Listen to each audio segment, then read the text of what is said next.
नमस्कार, मैं दुर्गेश सूर्यवंशी स्वागत करता हूं आपका सिटी 24 उज्जैन में। आइए नजर डालते हैं आज के प्रमुख समाचार पर। उज्जैन के थाना चिमंजगंज क्षेत्र में बदमाशों से परेशान होकर एक युवक ने करंट लगाकर आत्महत्या करने की कोशिश की, जिसका जिला चिकित्सालय में उपचार जारी है। उज्जैन के थाना चिमंजगंज क्षेत्र के हरिओम कांटे के पास झुग्गी झोपड़ी में रहने वाले दिनेश नामक युवक ने आरोपियों से परेशान होकर करंट लगाकर अपनी जीवन लीला समाप्त करने की कोशिश की। मामले की जानकारी घायल दिनेश ने देते हुए बताया कि उसके पास में रहने वाले कुछ लोगों के द्वारा आपसी विवाद कर परेशान किया जाता है। इसी कारण कई बार चिमंजगंज थाने में शिकायत की, लेकिन पुलिस की ओर से कोई कार्रवाई नहीं की गई, जिससे परेशान होकर दिनेश ने अपने आप को करंट लगाकर आत्महत्या करने की कोशिश की, जिसके बाद घायल अवस्था में इलाज के लिए उज्जैन के जिला अस्पताल में लाया गया, जहां घायल का इलाज जारी है। पुलिस पूरे मामले की जांच कर रही है। आपने करंट आपको भाई साहब, मैं बहुत परेशान हो गया। मैं पहले सीधा प्राणी हूँ, मैं किसी को बोलता नहीं हूँ, किसी के घर पे कोई गाली गलौज करता नहीं हूँ, ना शराब पीता हूँ। पर मैं जाता हूँ वहाँ पे न मेरा एक बच्चा है और एक पत्नी है, तीनों मिल के नाम रहते हैं। तो मैं काम पे चला जाता हूँ, मेरा बच्चा स्कूल चला जाता है, और जिसके बाद में वो सामने वाले मेरे को बहुत टॉर्चर कर रहे हैं। कम से कम 2 साल हो गए। क्या कारण है, क्यों परेशान करते हैं आप? गाड़ी घोड़े मत रखो, ये मत करो, वो मत करो, उल्टे सीधे। आमने सामने घर है उनका, पहले साइड में था मकान, तो उनने सामने दरवाजा कर लिया लड़ने के लिए, टुच्ची लड़ाई लड़ने के लिए। अपन बोलते नहीं है, फिर भी वो मारपीट की धमकी देते हैं। क्या किया था अभी इसके कारण परेशान? इसके कारण मैंने करंट पकड़ने की कोशिश करी, जान से परेशान हो गए। उनको बोला हाथ जोड़ के कि मेरे को मार डालो, एक काम करो, अगर परेशानी है। वो लोग हैं जिनने आपको परेशान कर रहे हैं? नाम क्या है? रमेश कछावा। कहाँ हुई घटना आपके साथ? ये हरिओम टोल कांटे के पास में झुग्गी झोपड़ी में। पहले भी आप कुछ परेशान कर चुके, मारपीट कर? हाँ, पहले भी मारपीट कर चुके। कार्रवाई नहीं कर रही? पुलिस कार्रवाई नहीं कर रही। पहले भी समझौता कर लिया था मैंने कि चलो ठीक है, आपस में बैठे हैं तो एक जैसा रहे अपन, भाईचारे से। नाम बताओ आपका। दिनेश कुमार सोलंकी। क्या करते हो? बेलदारी करता हूँ साहब। जी सर, मैं वहाँ आयुर्वेदिक अस्पताल के पास झुग्गी झोपड़ी में रहती हूँ। वहाँ मेरे पति मजदूरी करते हैं, वो चले जाते हैं। मेरा एक लड़का है, वो स्कूल जाता है। जिसके बाद वो है, उनके घर के 5-6 सदस्य हर बात छोटी छोटी बात के लिए मेरे से लड़ाई झगड़ा करते हैं और मेरे को मारने आते हैं। सर ये देखो, आप रात को भी मेरे नाखून भरे, मेरी साड़ी खींच दी मेरे पति के सामने। इन्होंने अपने आप को करंट लगाया है? सर उनने इसलिए लगाया, उसने बोला कि मैं मर्डर कर दूंगा इनका। तो ये इनको टेंशन हो गया उस बात का कि तू मारा तो मैं खुद ही मर जाऊँ। बोले ले, तू क्या मारेगा मेरे को? क्या नाम है उन लोगों? रमेश कछावा और उसकी पत्नी मंजूबाई, उनकी 3 लड़कियां किरण, अंजलि, तन्नू, एक लड़का भोला और उसकी सास। ये सब मिलके मेरे को मार रहे थे रात को। घटना ये चिमनगंज थाना के पास झुग्गी झोपड़ी में। और मैं थाने में रिपोर्ट लिखवाने गई सर, वो बैठे, उनकी रिपोर्ट लिखी और मेरी नहीं लिखी उनने। मेरा नाम ललिता सोलंकी। और मैंने बोला सर इनका नाम, मेरे पति अस्पताल में भर्ती है, आप रिपोर्ट लिखो। तो बोला नहीं, पहले इसका मेडिकल कराएंगे, जिसके बाद आपकी रिपोर्ट लिखी। मैं 2 बार गई, 2 ही बार मेरी रिपोर्ट नहीं लिखी चिमनगंज। ठीक है, आपका नाम? ललिता सोलंकी। क्या लगते हैं? मेरे पति। मुख्यमंत्री तीर्थ दर्शन योजना के अंतर्गत 150 यात्री काशी दर्शन के लिए स्पेशल ट्रेन के माध्यम से रवाना हुए। मुख्यमंत्री तीर्थ दर्शन योजना के अंतर्गत उज्जैन जिले के 150 यात्री गुरुवार को स्पेशल ट्रेन से काशी अर्थात वाराणसी की यात्रा के लिए रवाना हुए। यात्रा की वापसी 13 अगस्त को होगी। तीर्थ यात्रा के दौरान यात्रियों के लिए अन्य सुविधाएं फ्री रहेगी। तीर्थ दर्शन योजना के तहत उज्जैन जिले के 150 यात्रियों का चयन लॉटरी द्वारा किया गया था।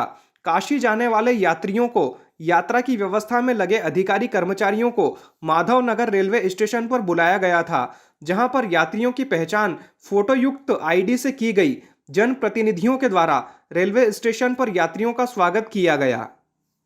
मुख्यमंत्री तीर्थ दर्शन योजना के तहत आप जाना है, कितनी बार आप गए इसके पहले? ये दूसरी बार जा रहा हूँ। क्या अभी कहाँ जा रहे हैं? अभी काशी जी जा रहे हैं। और क्या क्या सुविधा है? बहुत पूरी सुविधा है, सुख सुविधा है पूरी, भोजन पानी वगैरह सारी व्यवस्थाएं हो रही है।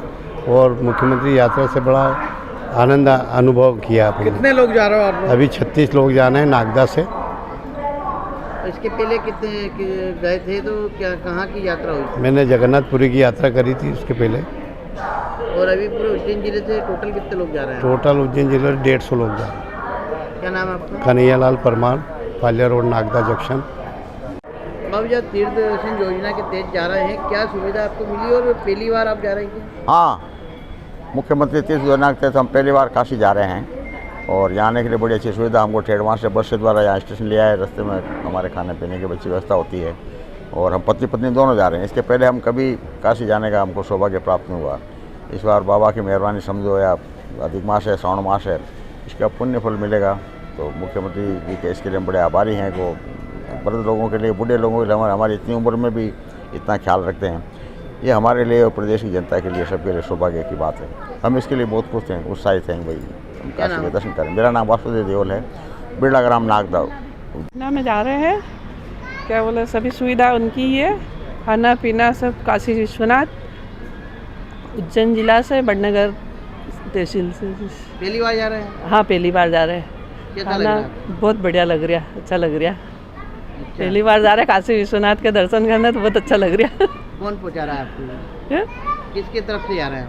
ये मुख्यमंत्री की योजना से। अच्छा, क्या नाम है आपका? दुर्गा। सर, तीर्थ दर्शन योजना के तहत 150 यात्रियों को उज्जैन तक पहुँचाया जा रहा है, क्या पूरी तैयारी है? हमारी पूरी तैयारी है, जिसमें मतलब यात्रियों को सब सुविधा दी जाएगी और 10:30 बजे हमारी ट्रेन यहाँ से रवाना होगी। उसमें कितने यात्री हैं, कहाँ के हैं और जो है इनको पूरी किस प्रकार की सुविधा दी जा रही है और किस योजना के तहत जा रही है? इस यात्रा में हमारे उज्जैन से 150 हैं और 10:30 बजे ट्रेन यहाँ से रवाना होगी, जिसमें नाश्ता पानी खाना ये सब व्यवस्था उसमें ट्रेन में रहेगी। ये किस योजना के तहत ले जाया जा रहा ये है? मुख्यमंत्री तीर्थ दर्शन योजना अंतर्गत। क्या नाम है आपका? कैलाश सिसोदिया, सुपरवाइजर।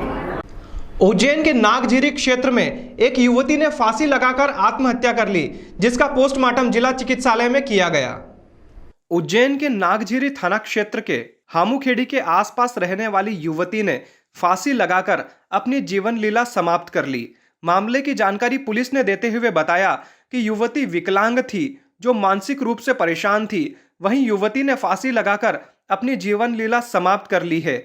नागझीरी थाना पुलिस ने बताया कि युवती का नाम बबीता था और वह विकलांग थी और मानसिक रूप से परेशान भी थी। जब युवती ने फांसी लगाई तब युवती घर पर अकेली थी।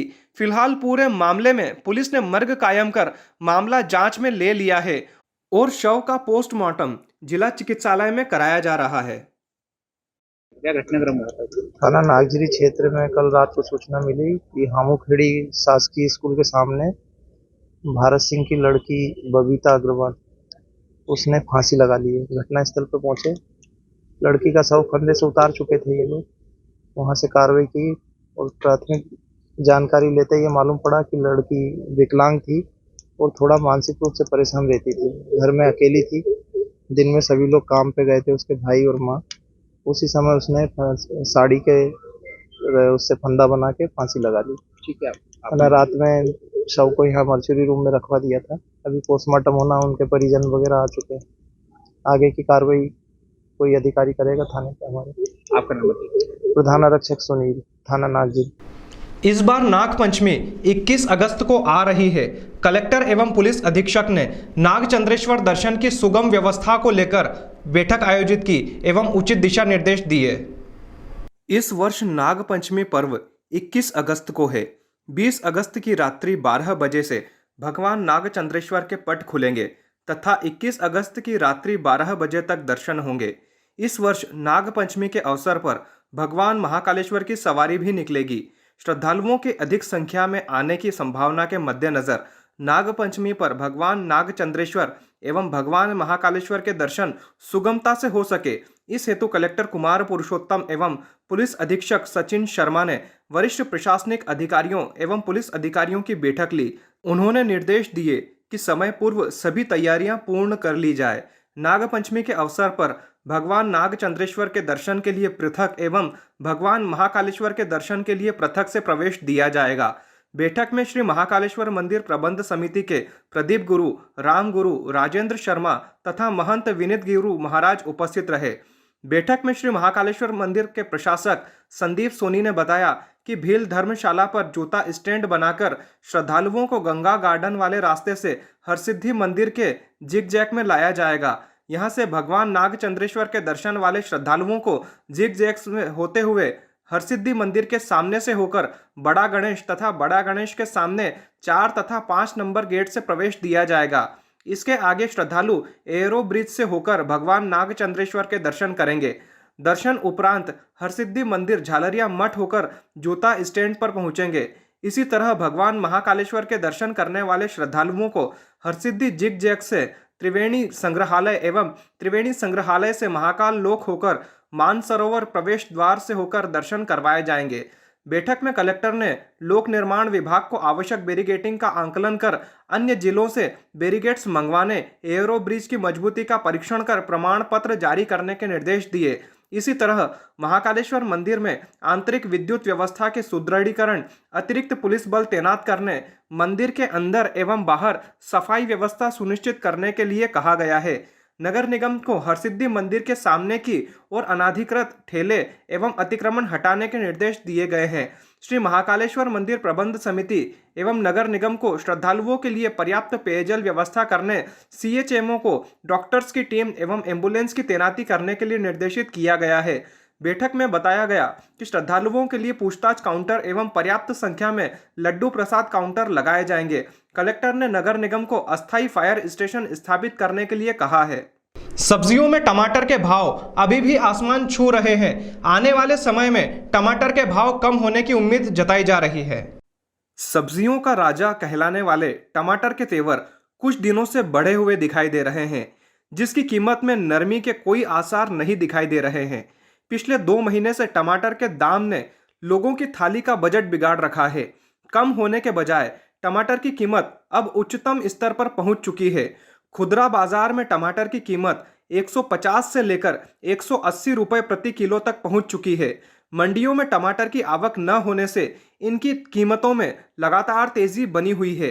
कम मात्रा में टमाटर पहुंचने की वजह से थोक बाजार के साथ साथ खुदरा बाजारों में इसकी कीमत लगातार बढ़ रही है। सप्ताह भर पहले यह 150 से 160 रुपए प्रति किलो बिक रहा था, जो अब 180 रुपए किलो तक पहुंच चुका है। उज्जैन की सब्जी मंडी के थोक व्यापारियों का कहना है कि 15 दिन अभी लोग इंतजार करें, फिर जैसे ही सब्जियों की आवक बढ़ेगी तो भाव गिरते जाएंगे। बताया जा रहा है कि इस बार तेज गर्मी पड़ने से टमाटर की उपज बिगड़ गई थी, जिसके चलते ही आवक कम हो रही है और भाव में तेजी है। हालात यह है कि टमाटर किलो की वजह अब नग तक बिकने लगे हैं। बाजार में छोटी साइज के टमाटर 10 रुपए व बड़ी साइज के टमाटर 20 रुपए प्रति नग बिक रहे हैं। हालांकि यह स्थिति ज़्यादा समय नहीं रहेगी। 15 से 20 दिन में टमाटर की बहार आते ही ये रास्ते साफ हो जाएंगे। सिटी चैनल के लिए पुष्करण दुबे की रिपोर्ट। भाई अभी क्या है, टमाटर की आवक ज़रा कम है, इसकी वजह से बाज़ार के अंदर भाव चढ़े हुए हैं। 160-180 रुपये किलो तक बिक रहा है। टमाटर की आवक बढ़ने के बाद फिर जो भाव अपने आप ही गिरेंगे और हमें तो उम्मीद ही है कि 2-4 दिन के अंदर भाव 120 और 100 तक के हो सकते हैं। इतनी उम्मीद है हमें तो। और ये बारिश की वजह से अभी क्या है कि आसपास के इलाकों का माल ख़राब हो चुका है, इसलिए थोड़ी भाव बढ़े हुए हैं। वरना अभी तो इस वक्त में बाज़ार का भाव जो है 40-50 रुपये किलो हो जाता है। क्या नाम है आपका? मेरा नाम जहूर मोहम्मद है। फिलहाल वक्त हो गया है एक ब्रेक का, मिलते हैं ब्रेक के बाद।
अटूट रिश्ते के पर्व रक्षाबंधन के अवसर पर हम लेकर आए हैं फैंसी राखियों का स्पेशल कलेक्शन। हमारे पास स्टोन राखी, चूड़ा राखी, भैया भाभी की पैर राखी, बच्चों की टेडी राखी, फोम एवं जरी राखी, भगवान के फुंदे, डोरी पत्ते वाली बच्चों की घड़ियाँ, फ्रेंडशिप बेल्ट, चंदन राखियाँ, पर्ल राखी, ब्रेसलेट राखियाँ, रामाजी पैटर्न सहित और ज्यादा वैरायटियाँ उपलब्ध हैं। रेट और क्वालिटी में मध्य प्रदेश का नंबर 1 काउंटर। सन 2002 से आपकी सेवा में उपलब्ध विश्वास का दूसरा नाम ओम गुरु कृपा राखी एवं सीजनेबल राखियों का होलसेल और रिटेल शोरूम। हमारा पता है 8 Bada Teliwada, Mohan talkies road, Kalidas school के पास, उज्जैन। इस पर्व राखियाँ ले जाइए और अपने बंधन को और अटूट बनाइए। रक्षाबंधन पर्व की हार्दिक शुभकामनाएं। मध्य प्रदेश में इतनी वैरायटी कहीं भी एक ही काउंटर पर बताने पर 10,000 का नगद इनाम। एक बार अवश्य पधारें।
ब्रेक के बाद पुनः आपका स्वागत है। चलिए बढ़ते हैं अगले समाचार की ओर। भारतीय जनता पार्टी द्वारा उज्जैन उत्तर विधानसभा क्षेत्र के कार्यकर्ताओं के लिए कार्यकर्ता सम्मेलन आयोजित किया गया, जिसमें हजारों की संख्या में कार्यकर्ता शामिल हुए।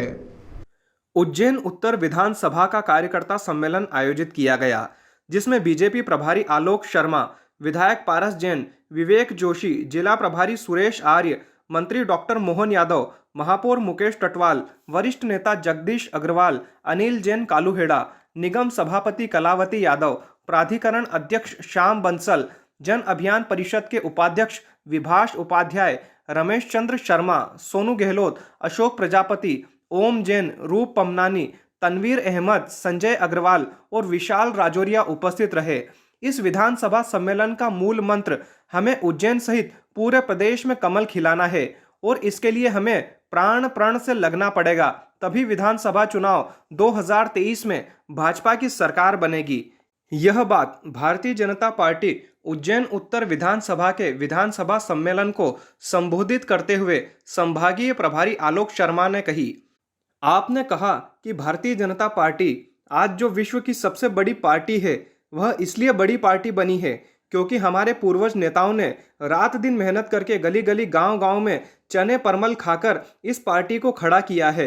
विधानसभा सम्मेलन को संबोधित करते हुए विधायक पारस जैन ने कहा कि पूरे प्रदेश को जोड़ने का काम सड़कों के माध्यम से सबसे पहले हमारे पूर्व प्रधानमंत्री अटल बिहारी वाजपेयी ने किया। इसके बाद वर्तमान में हमारे प्रधानमंत्री नरेंद्र मोदी इस काम को आगे बढ़ा रहे हैं और मुख्यमंत्री शिवराज सिंह चौहान भी लगातार इस दिशा में काम कर रहे हैं। 2023 के चुनाव में जो कमल का निशान लेकर आएगा उसे जीतना है और वर्ष 2024 में हमें 2/3 बहुमत से केंद्र में भी सरकार बनाना है। आज उज्जैन उत्तर का कार्यकर्ता का सम्मेलन है। हमारी साहजी 4 दिन पहले इंदौर में आए थे और उन्हें चुनावी शंखनाद किया था।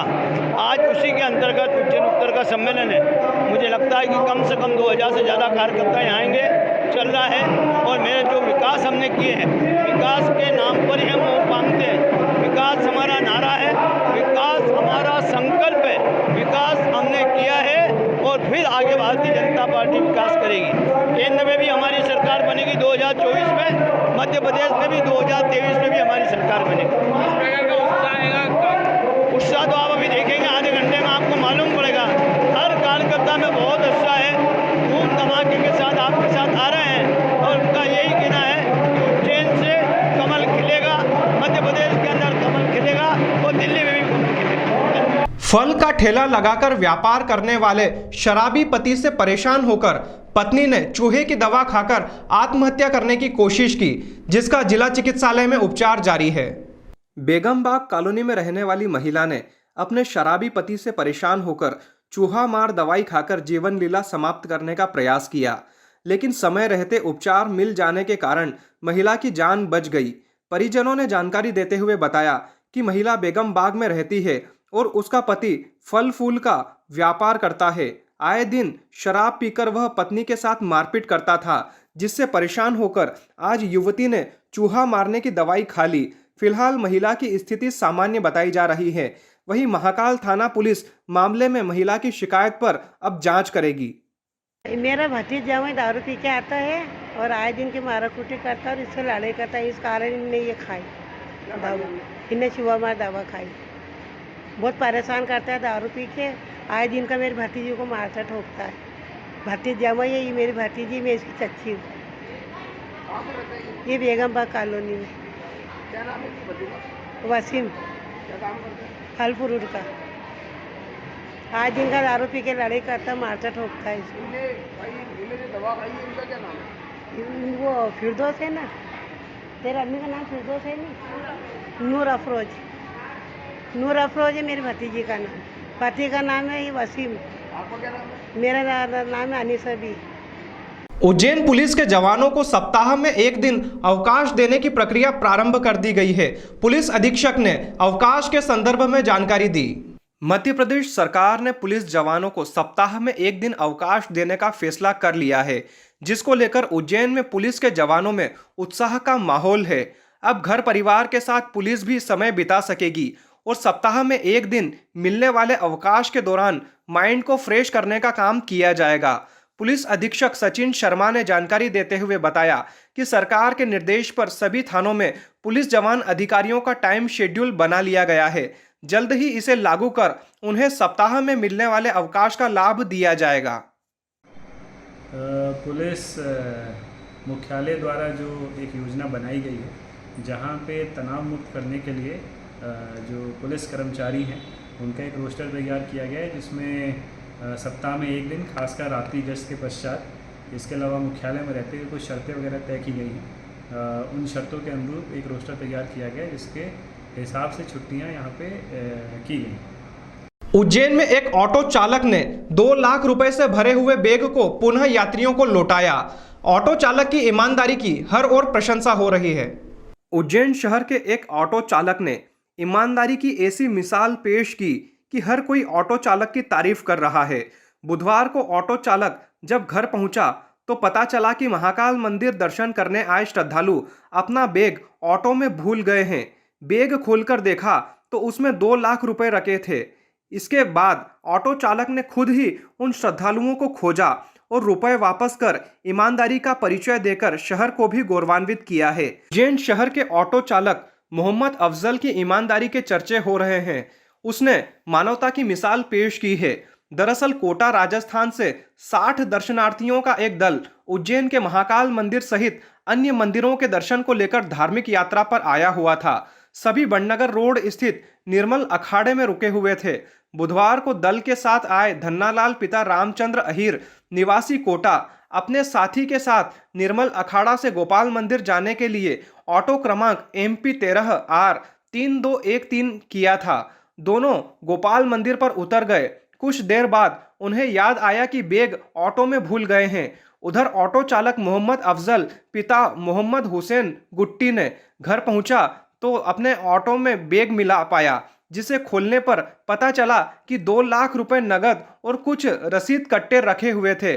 ऑटो चालक अफजल ने रसीद कट्टे पर लिखे नंबर पर फोन लगाकर उन यात्रियों का नंबर हासिल किया। उसके बाद दोनों तक पहुंचकर 2 लाख रुपए से भरा बैग सुरक्षित वापस कर दिया।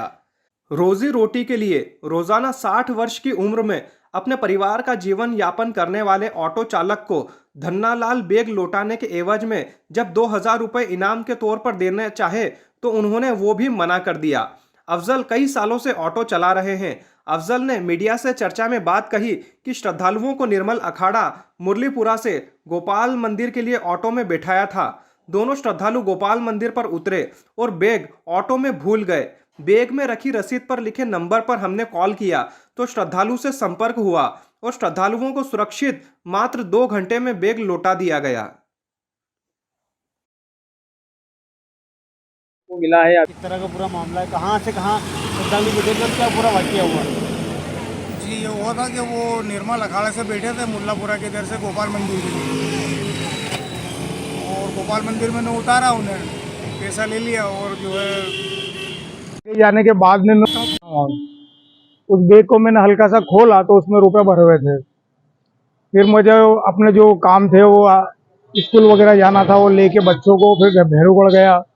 हमारे साले साहब है मोहिद्दीन भाई, उनसे हमने चर्चा करी कि यार ये बैग भरा हुआ क्या करना है, तो उन्होंने यही कहा कि नहीं यार ये बैग तो अपने को वापस करना है, अब इसके अंदर क्या क्या कागज है वो बताइएगा।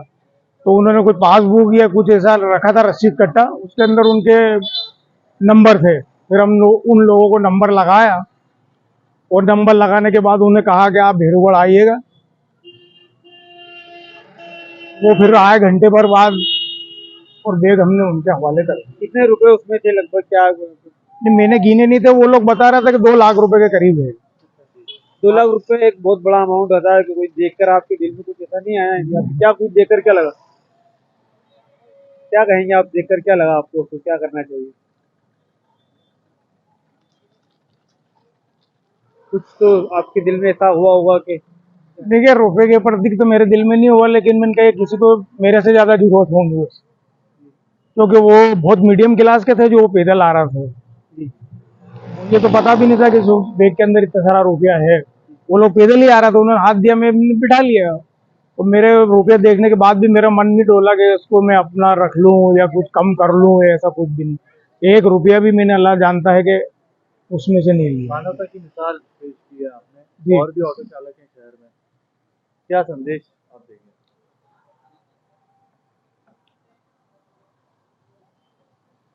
बस यही कि जो सब लोग आते हैं बाहर से, अपने टूरिस्ट जो भी आ रहे हैं, उनका अच्छी तरीके से वो करें, उन्हें कोई तकलीफ ना होए, किराया मनमाना ना लेवे, जो लगता है बनता है वो ले लेवे। बस यही कहना मुझे।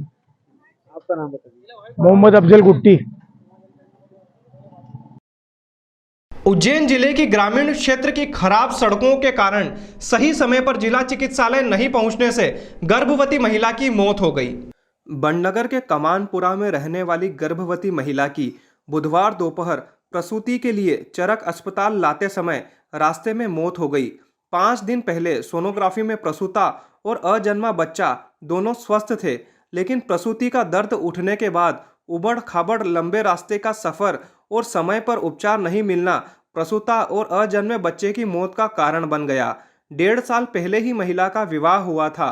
मिली जानकारी के अनुसार कमानपुरा की रहने वाली नीलू पति अर्जुन को परिजन मंगलवार सुबह करीब 6 बजे बड़नगर के स्वास्थ्य केंद्र लेकर पहुंचे थे, जहां डॉक्टर्स ने उसका परीक्षण किया और हालात गंभीर होने पर उज्जैन के चरक अस्पताल के लिए रवाना कर दिया गया। सुबह करीब 7 बजे परिजन उसे बड़नगर के अस्पताल से लेकर उज्जैन के लिए रवाना हुए। इसी दौरान रास्ते में ग्राम पंचायत चिकली के आसपास गर्भवती नीलू की सांसें थम गई। परिजन को लगा कि दर्द के कारण वह बेहोश हो गई है और सुबह 10 बजे वे सीधे चरक अस्पताल लेकर पहुंचे, जहां डॉक्टर्स ने उसे मृत घोषित कर दिया। डॉक्टर्स ने बताया कि महिला के अजन्मे बच्चे की पहले ही मौत हो चुकी थी। गर्भवती महिला नीलू का गर्भावस्था के पहले महीने से बड़नगर के स्वास्थ्य केंद्र पर पदस्थ महिला चिकित्सक डॉक्टर मोनिका कोठारी इलाज कर रही थी।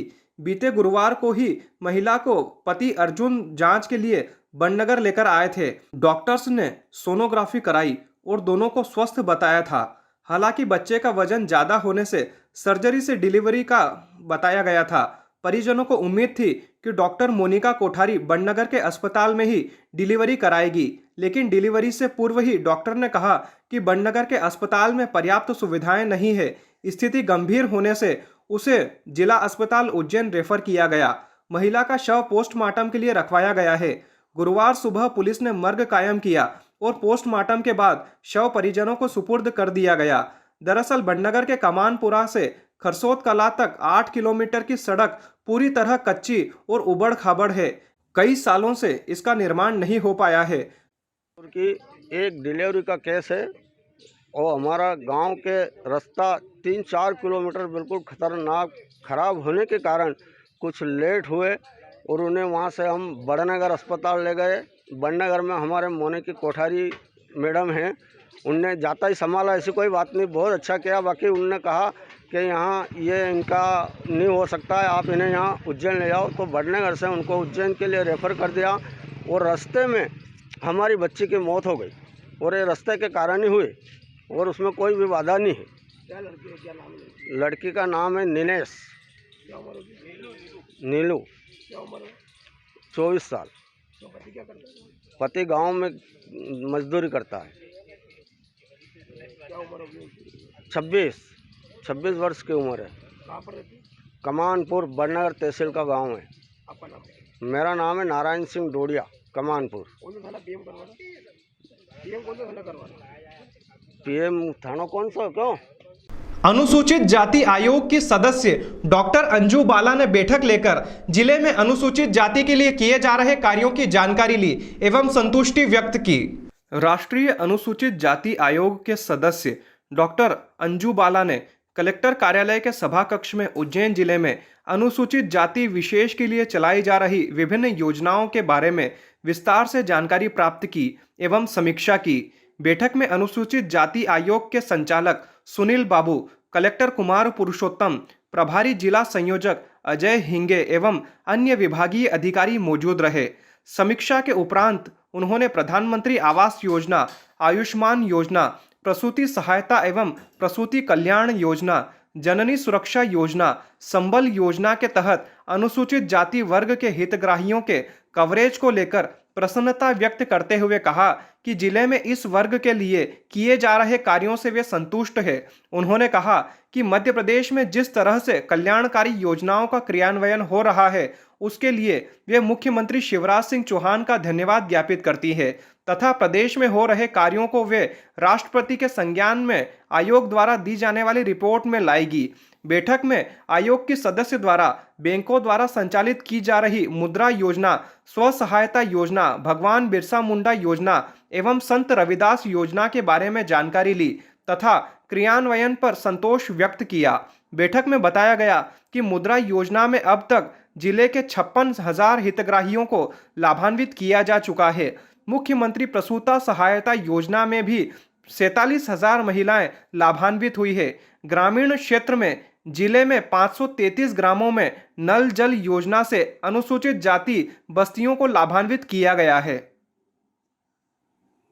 जाने चाहिए हम उसका अगर आपसे पूछ रहे हैं तो इसीलिए पूछ रहे हैं कि आप जब वो अपने देंगे सही करके, क्योंकि आपके जो चीफ सेक्रेटरी डीजीपी होगी उस समय मीटिंग को हैंडल वही करेगा और आपके आईजी कमिश्नर ज़्यादा से ज़्यादा आईजी कमिश्नर होंगे, बाकी आप लोग नहीं होंगे उसमें, क्योंकि फुल कमिश्नर बैठेगा, रिपोर्ट आप देंगे वही वो मानेंगे। लेकिन जब वो रिपोर्ट हम मिलाते हैं और रिपोर्ट में जब कमी निकलती है तो वो फिर बाद में आप ही लोगों से कहें कि आपने हमें रिपोर्ट ऐसी क्यों दी जो वहाँ पे जाके मैच नहीं किया। तो इसीलिए हमारा फर्ज बनता है कि डिस्ट्रिक्ट लेवल पे भी वो चीज़ें अगर हमारे यहाँ तो समझा सकें, क्योंकि आप जो रिपोर्ट देंगे वही वो प्रेजेंट करेंगे, लेकिन वो रिपोर्ट खराब जाए वो नहीं होना चाहिए। इसीलिए आप अपने से बेस्ट एंड बेस्ट करना है। जब आपके डीएम और एसपी दोनों अच्छा काम कर रहे हैं और आपको भी एक टीम वर्क की टीम के तौर पे सबको बेस्ट करेंगे तभी तो जिला आगे जाएगा। और यहाँ पे एक पावन धरती है और यहाँ देश से लेके विदेश तक के लोग आते हैं, तो ये भी सूचना यहाँ से जानी चाहिए कि आप हर विभाग में नहीं, हर जगह नहीं, हर एक जो एक जन है, जनमानस है, उसको एक ही नज़र से देखते हैं। और भारत सरकार की और राज्य सरकार की जो भी योजनाएं हैं वो सही से धरातल पर इम्प्लीमेंट भी हो रही है, ये भी मैं रिटर्न में दे सकूँ। बाबा महाकालेश्वर की सवारी में महाकालेश्वर महाराज हाथी पर विराजित होकर अपने भक्तों को दर्शन देते हैं। हाथी का संचालन महावत के द्वारा किया जाता है। इसको लेकर पीपुल्स फॉर एनिमल संस्था के द्वारा आपत्ति लेने पर संतों ने नाराजगी व्यक्त की। महाकाल मंदिर से निकलने वाली सवारी में हाथी के उपयोग पर पीपुल्स फॉर एनिमल संस्था ने आपत्ति जताई है। इंदौर की यह संस्था ने प्रमुख सचिव और जीव जंतु कल्याण के सेक्रेटरी को मेल कर शिकायत की है। संस्था ने शिकायत में कहा कि सवारी का एक वीडियो सामने आया है जिसमें हाथी के साथ क्रूरता की जा रही है। हाथी को बढ़ाने के लिए लकड़ी में कील लगाकर मारा जाता है और सवारी में हाथी का इस्तेमाल लोगों की सुरक्षा के हिसाब से भी जोखिम भरा है, इसलिए इस दिशा में कदम उठाया जाए। यह शिकायत संस्था की ओर से प्रियांशु जैन ने उज्जैन कलेक्टर कुमार पुरुषोत्तम, एसपी सचिन शर्मा को भी की है। एक वीडियो भी इस मेल के साथ अटैच किया गया है। उन्होंने जन सुरक्षा और वन्य प्राणी हाथी के साथ क्रूरता के मामले में कार्यवाही को लेकर यह मेल किया है। साथ ही उन्होंने कलेक्टर को संज्ञान देकर इस विषय से अवगत कराया है। संस्था की आपत्ति के बाद स्वास्तिक पीठाधीश्वर उज्जैन के क्रांतिकारी संत डॉक्टर अवधेशपुरी महाराज ने इस विषय पर टिप्पणी करते हुए कहा कि भगवान महाकाल की सवारी में वर्षों से हाथी पर निकलते आ रहे हैं। तमाम भीड़ के बावजूद वह कहीं भी हादसा हाथी से नहीं हुआ है। उन्होंने कहा कि पीपुल फॉर एनिमल के सचिव को महाकाल बाबा की सवारी के हाथी पर नहीं बल्कि ईद के कटने वाले बकरों पर दया दिखानी चाहिए। जय Shri Mahakal. Peoples for animal के सचिव प्रियांशु जैन ने एक शिकायत की है प्रमुख सचिव को और जीव जंतु कल्याण बोर्ड के सेक्रेटरी को। उन्होंने कहा है कि भगवान महाकाल की सवारी में हाथी को निकालना अपने आप में गलत है, उससे बड़ी एक जनहानि हो सकती है अगर हाथी पागल हो जाए तो। दूसरे, हाथी को जिस अंकुश के द्वारा चलाया जाता है उसमें एक लोहे की कील होती है। मैं प्रियांशु जैन जी आपको कहना चाहता हूं कि अगर आपको जीव और जंतुओं के ऊपर इतनी ही दया है तो यहाँ लाखों बकरे बकरी ईद पर कटते हैं, कभी आपने शायद शिकायत नहीं की होगी। अगर नहीं की हो तो एक बार ज़रूर करें। दूसरे, मैं आपको बताना चाहता हूं कि जब वैष्णो देवी जाते हैं तो जिन खच्चरों के ऊपर लोग बैठ बैठ करके जाते हैं, खच्चरें गिर गिर करके मर जाती हैं, लेकिन आज तक शायद आपने उनके लिए कोई आवाज़ नहीं उठाई होगी, शिकायत नहीं की होगी। मैं कहना चाहता हूं कि यहाँ गाय कटती हैं, नंदी कटता है, शायद उस पर आपने शिकायत नहीं की होगी। इस देश में करोड़ों करोड़ों जानें रोज जाती हैं। अगर आपको चिंता है, चिंता करनी है तो उनकी चिंता पालें, लेकिन भगवान महाकाल की सवारी के वैभव से, हमारे इस गौरव से, भगवान महाकाल के वैभव से आप किसी भी प्रकार की छेड़छाड़ करने का आवेदन न दें, क्योंकि भगवान महाकाल का स्वरूप मन महेश स्वरूप में भगवान महाकाल हाथी पर विराजित होकर के परंपरागत रूप से अब तक चले आ रहे हैं और भविष्य में भी चलते रहेंगे। सेंट पॉल कॉन्वेंट स्कूल में बाल सैनिकों को कर्तव्य एवं निष्ठा की शपथ दिलाई गई। Saint Paul convent higher secondary school में शपथ विधि समारोह हर्षोल्लास के साथ संपन्न हुआ। कार्यक्रम का आरंभ मुख्य अतिथि सब इंस्पेक्टर श्री करण कोवाल उज्जैन के कर कमलों के द्वारा दीप प्रज्वलन के साथ किया गया। विद्यालय के मैनेजर फादर जेकब निरुपल, प्राचार्य सिस्टर मेरिन थेरेस, उप प्राचार्य सिस्टर स्नेहा भी उपस्थित रही। स्वागत भाषण शिक्षिका श्रीमती हर्षा पाटीदार द्वारा दिया गया। विद्यालय की junior captain Delina Lalwani, junior vice captain Takshraj Singh Chauhan, junior school prefect Mishika Agrawal द्वारा विद्यालय के प्रति अपने उत्तरदायित्व एवं कर्तव्य पालन की शपथ ली गई। साथ ही जूनियर अनुशासन मंत्री स्टीफन माजू, जूनियर खेल मंत्री लक्ष्य शर्मा, जूनियर कला संस्कृति मंत्री तस्मिया सिद्दीकी, जूनियर विज्ञान एवं तकनीकी मंत्री तन्मय बागजाई, विद्यालय के विभिन्न क्लबों के चीफ कमांडर